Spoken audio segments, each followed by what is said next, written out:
আসসালামু আলাইকুম রহমতুল্লাহ বরকত। দর্শক বন্ধুরা, আমরা কিন্তু এখন তিলের মাঠে বাক্স চেক দেওয়ার কাজ চলতেছে। এই যে আমাদের রাজু দেখতেছে, দেখেন চেক দিচ্ছে। এটা না ভাঙলে কিন্তু মৌমাছি চলে যায়।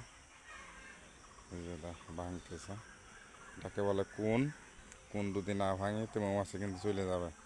মৌমাছি পুলেনও নিয়ে আসতেছে পর্যাপ্ত পরিমাণ, মধু করছে হেবি সুন্দর, অনেক করে ক্যাফিন করে দিচ্ছে মধু। তারপর মাশাআল্লাহ অনেক সুন্দর মধু টানতেছে।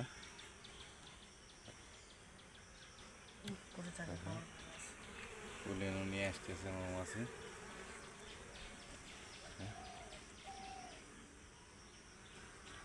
গাইড করেছে।